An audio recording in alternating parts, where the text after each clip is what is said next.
In every office, there is a Dizzy. You know exactly who I'm talking about. The person who hasn't done a real day's work in 5 years, yet somehow has the boss wrapped around her finger. Dizzy was our office, Queen Bee. She didn't just walk through the hallways, she patrolled them.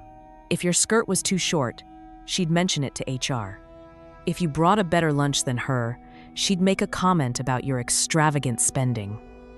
She was a professional predator, and for 3 years, I was her favorite target. But Dizzy had a secret. A secret involving a fake cancer diagnosis, 3 secret boyfriends, and a massive corporate fraud that was about to blow her entire world apart. I didn't just get her fired, I watched her entire life disappear in a single Tuesday afternoon. And the best part? She's the one who gave me the shovel to dig her grave. Let's set the stage. I work in a high-end architectural firm. It's high stress, high stakes. Everyone works 50 hours a week except Dizzy. Dizzy's specialty was what we called the convenient collapse. Every time a major project deadline approached, Dizzy would suddenly develop a mystery migraine or a fainting spell. She would literally slide down the wall in the break room, clutching her head, while the rest of us scrambled to finish her work. The worst part was the birthday cake incident. It sounds small, but it shows you who she was. It was our intern, Sarah's 21st birthday. Sarah was a sweetheart, working 2 jobs to pay for school. We all chipped in $10 for a nice cake and a gift card. Dizzy took the money, bought a $15 grocery store cake, and pocketed the remaining $80. When Sarah opened the gift, it was a $5 Starbucks card. I saw Dizzy later that day wearing a brand new, expensive silk scarf. When I asked her about it, she just winked and said, "Perks of the job, sweetie."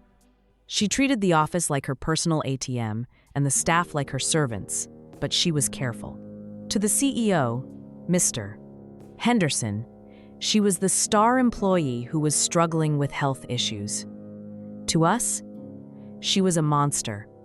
The turning point happened on a rainy Tuesday in November. I was working late, hiding in a cubicle in the back of the office where the light was dim. Dizzy thought everyone had gone home. She was on the phone, and she wasn't using her sick voice. She sounded sharp, mean, and very, very healthy. I heard her say, quote, "Don't worry, baby. The ATM, my fiancé just put another $5,000 in the joint account for the medical treatments. He's so stupid. He actually cried when I told him the doctor said I needed a private recovery suite in Vegas next weekend." My blood went cold. She was faking a serious illness to scam her own fiancé out of money for a vacation with another man.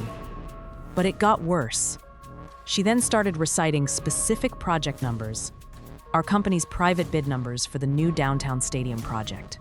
She was selling our secrets to the rival firm downstairs. I realized then, Dizzy wasn't just a bully, she was a criminal. I started a Dizzy diary. Every time she left her desk, I'd look at her browser history. Every time she fainted, I'd note who she called afterward. I spent 3 months gathering evidence. I found her secret Instagram, a private account where she posted photos of herself drinking champagne at the beach on the days she was too sick to walk. I waited for the perfect moment. It came during the annual Founders Gala. Dizzy's fiancé, a guy we'll call Mark, showed up. Mark was a genuinely good man. He looked exhausted, probably from working overtime to pay for Dizzy's treatments. He came up to me at the bar and thanked me for looking out for her while she was so ill. I couldn't do it anymore. I didn't just tell him, I showed him. I said, "Mark, I think you should see Dizzy's medical portfolio." I handed him an envelope. Inside weren't doctor's notes. They were screenshots of her secret Instagram, the hotel receipts I'd found in the shared printer, and a log of every time she'd met the guy from the rival firm. Mark didn't make a scene. He just went very, very quiet. He walked over to Dizzy, who was mid-laugh with the CEO, handed her the envelope, and whispered 5 words. The house locks are changed.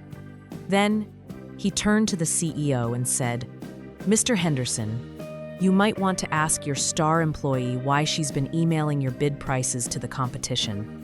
The next 30 minutes were the most satisfying of my life. The CEO took the envelope. His face turned a shade of purple. I didn't know was humanly possible. Dizzy tried to do her fainting act. She literally started to slide to the floor, clutching her heart. Mr. Henderson didn't catch her. He stepped over her. He looked down and said, "Get up, Dizzy. The police are already on their way. Selling corporate secrets is a felony." She was escorted out of the gala in handcuffs, still wearing her $3,000 silk dress, screaming at the top of her lungs that I had ruined her life. But the truth? I didn't ruin her life. I just stopped her from ruining ours. The silence that followed her exit was the most beautiful thing I've ever heard in that office. It's been 6 months now, and let me tell you, the fallout was a nuclear winter for Dizzy. First, there was Mark. Mark wasn't just heartbroken. He was a man on a mission. He filed for an immediate annulment and sued her for every single penny he had given her for those medical treatments. During the discovery phase of the lawsuit, it came out that she hadn't just used the money for Vegas trips. She had a secret storage unit filled with designer bags, shoes, and jewelry, all bought with the cancer fund her friends and family had donated to. When the local news picked up the story of the fake cancer socialite, her own parents released a public statement disowning her. She didn't just lose her job, she lost her entire social identity. Then, there was the legal side. The rival firm downstairs. They didn't want anything to do with her once the FBI got involved. They turned over all their emails to save their own skin. It turns out Dizzy had been selling them blueprints for over a year. She's currently awaiting trial for corporate espionage and grand larceny. My boss told me privately that the prosecutors are looking at a minimum of 5 to 7 years. But the best part of the aftermath? The office itself. With the queen bee gone, the atmosphere completely changed. The mystery migraines and fainting spells disappeared from the break room. We started hitting our deadlines early because we weren't spending half our day doing someone else's work. The intern, Sarah, the one Dizzy used to make cry, she didn't just get promoted, she was given Dizzy's old office. She's now a junior architect, and she's absolutely killing it. On her first day in the new role, she took Dizzy's Employee of the Month photo off the wall and dropped it directly into the shredder while the whole office cheered. As for me, I didn't ask for a promotion. I like my quiet corner. I still have my boring cubicle, and I still do my work in peace. But every morning, I take a long, slow sip of coffee out of my new favorite mug. It's black and gold, and it says in bold letters, "Don't mistake my silence for ignorance." Sometimes, I see the new hires looking at me, wondering why the CEO always nods at me with such respect when he walks by. They don't know the truth. They don't know that I'm the one who cleaned the house.